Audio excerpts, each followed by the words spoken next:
Hey everybody, welcome into Going Public. I am Harry McCullough. We are days away from hurricane season, believe it or not. And to talk about North Lafourche and the Levee District is the Executive Director, Dwayne Bourgeois. Thanks for being here, Dwayne. Are we ready for it? It seems, Well, it's like we better be ready. were we ready for Ida? I don't think anybody was ready for Ida. Ida was an exceptional storm. A once in a lifetime storm.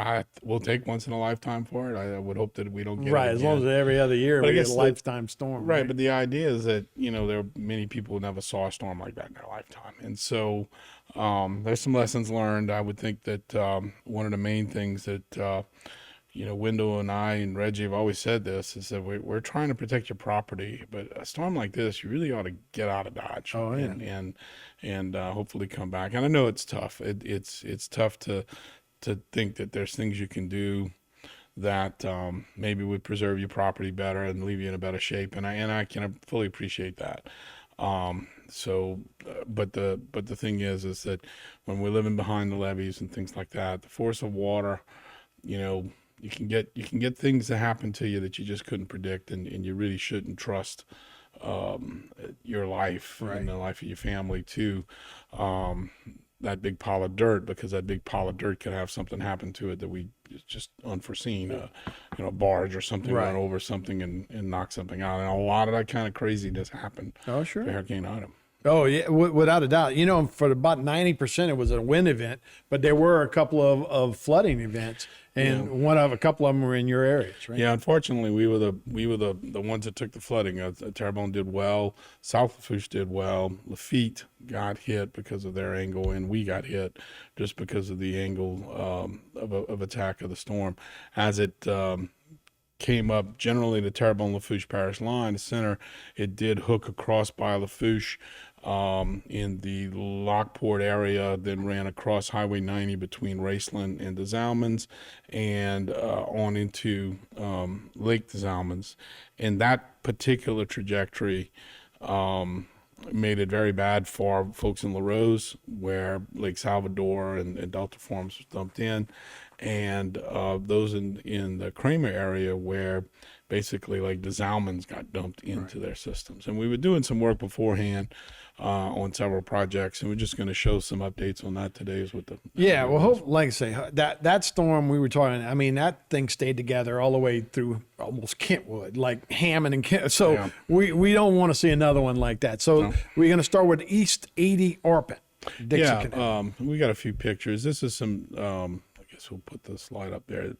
Yeah, East 80 Arpent, Dixie Canal. This was more of a drainage area. We're just trying to get water out of the area quickly, so you can just advance. There's a couple of slides on East 80 Arpent. It just shows we took a lot of material out of that 80 Arpent Canal to try to get the water to past our area in the Shoepig Choctaw area. But this is kind of letting us to a position where we probably can kind of turn this into a levee at some point, albeit a leaky levee, sort of like Morganza to the Gulf, Right. and maybe come up with some solutions. So we're rethinking some of the ideas to protect, especially the West Shoepig area that doesn't have any backwater flood protection. I think the next project down from that is going to be the Zella LaRousse. Zella LaRousse, it's a little cut off there, but we had a substantial flooding there.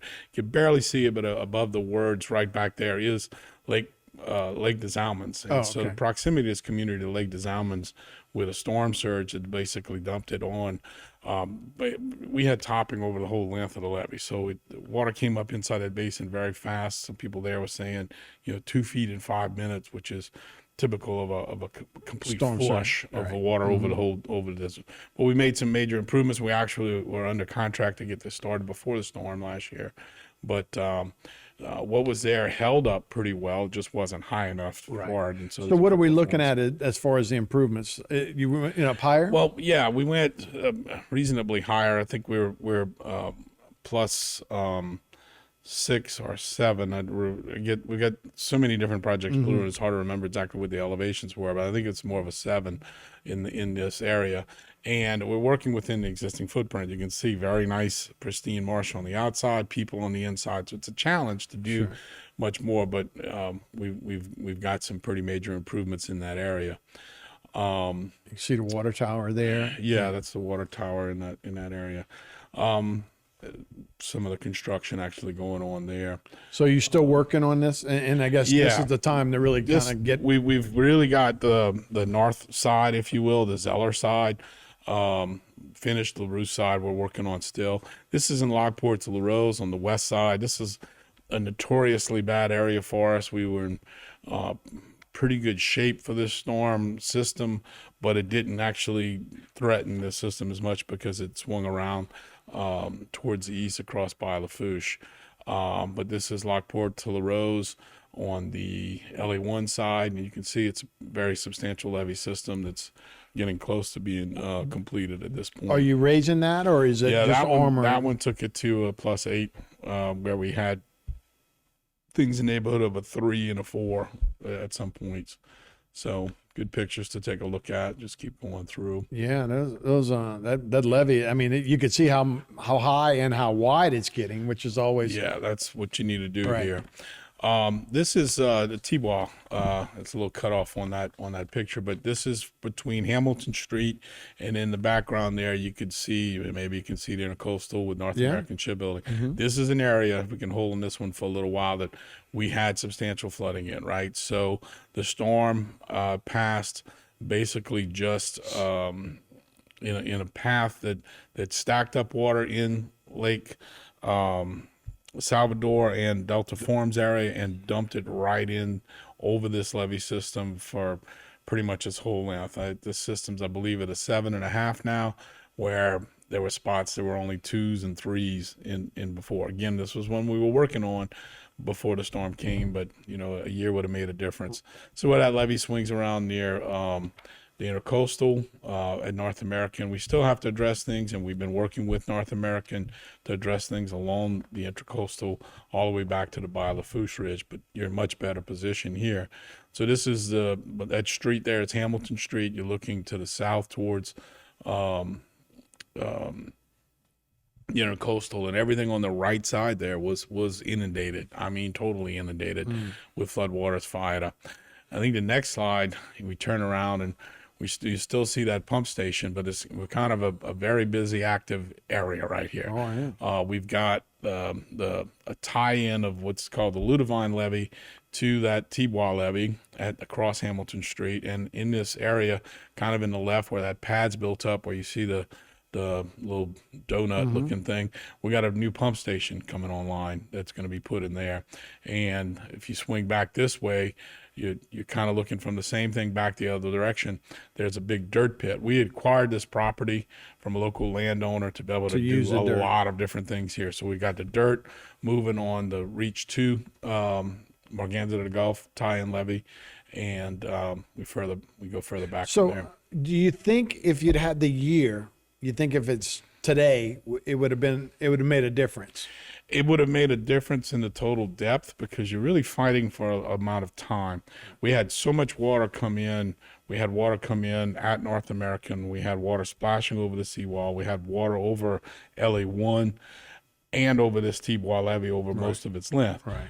So you still would have had all of those other sources of water because of what Ida did. Ida forced water from the Terrebonne Basin up the intercoastal across the ridge and into the bayou and things like that. So we're addressing all of that. Right. But that levee system would have made a big difference because it would have shut down a large amount of the water that was coming in. Right. So maybe we'd have had a little bit less flooding depth. So again, that dirt pit's to furnish Morganza to the Gulf Eastern tie-in. After the post-authorization change report, we had stuff coming around the east. So we've got the Eastern tie-in levee that's being worked on right now.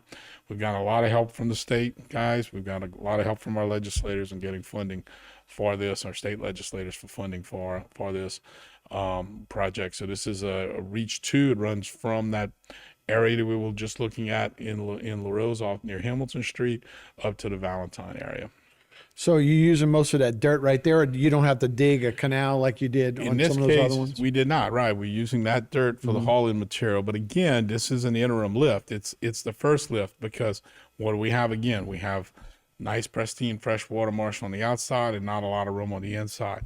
So when this becomes a full Morganza lift, it's probably going to expand a little to the outside, and it's going to have a bigger borrow canal in. Right. Then in the Gaines community, we've got the natural gas levies. Natural gas is the name of the pump station, but it's natural gas forced drainage area. This is the other side of the Gaines community. We did a lift last year. We completed a lift on the Jesse Dufresne side. So this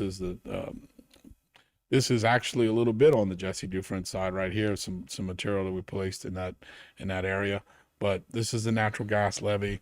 Again, we're working between a rock and a hard place. We've got this nice pristine marsh, and we got people living on the inside. So it's what we can do there, but we feel we've made a substantial improvement to the Gaines community by improving both of these levee systems. Where do you see that? How high do you see these down the road? And I guess, is that just a continual I thing? would like to get these to a 9 at some point. They're a 7 now. But you can see getting them to a 9, I've got no place to go. So I've got contingency. I've put in requests for capital outlay for getting them to a 9, or what we call phase 2, but that's very expensive because I'm probably gonna have to use sheet pile because I've got no other place to work. That's what I was about to say. So then it changes, and you have levees almost like you have in New Orleans with the piles, as opposed to this would be piles on wide. top of the levees, right? So we're shutting that down, but that's pretty much it.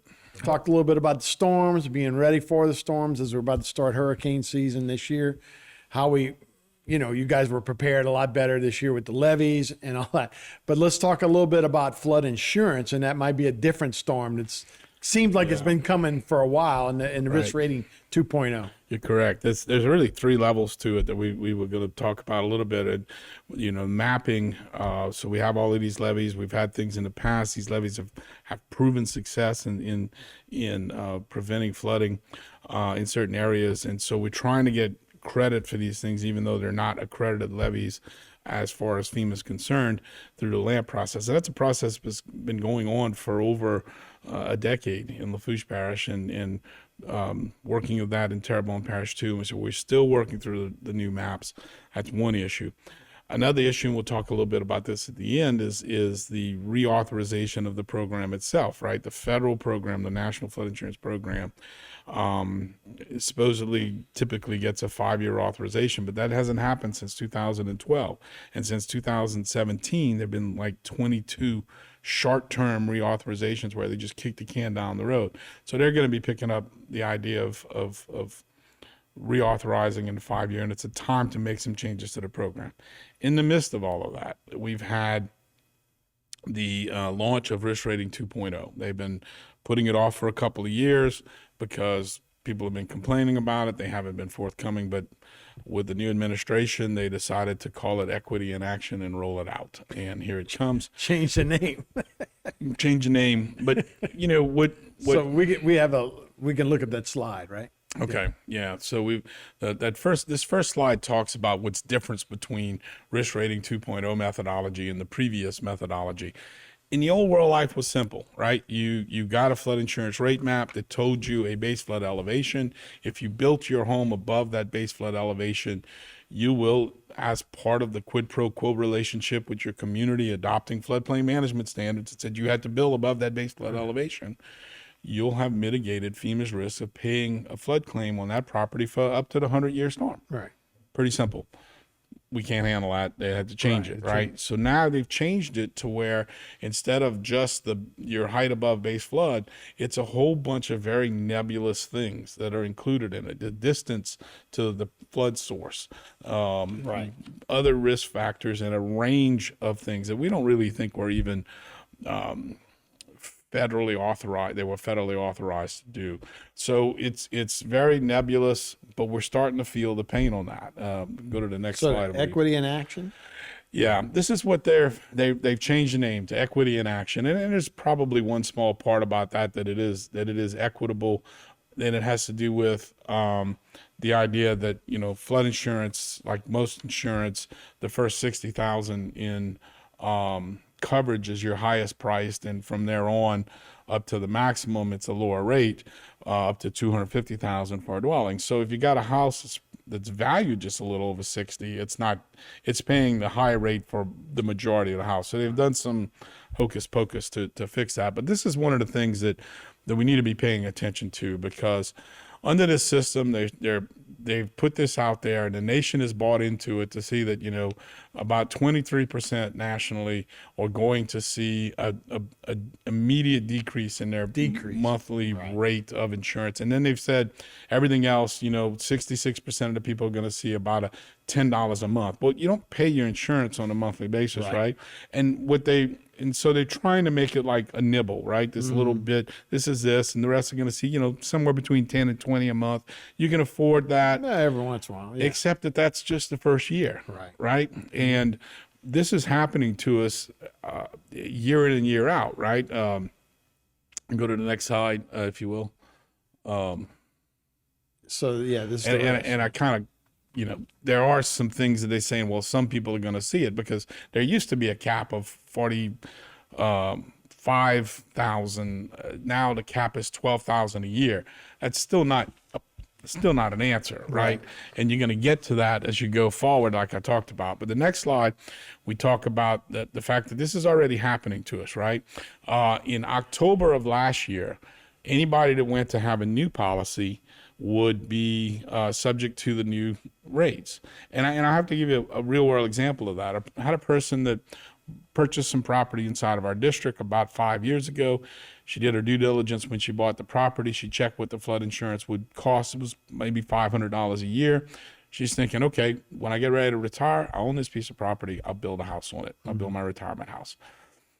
In October of last year, she goes to check what the price is going to be, $7,000 a year for flood insurance. So this idea that it's $10 a month doesn't make a lot of difference, to you when it's all of a sudden $7,000. So she's not going to build there. So NFIP program is already having some social engineering. Now you'll see, since April 1st, if you get your policy, what you can look at is on the declaration page. So you want to get this quoted to you first, but after you actually paid your increase, whatever that might be, and it's limited to 18%. So it's a year congressionally limited to 18%, right?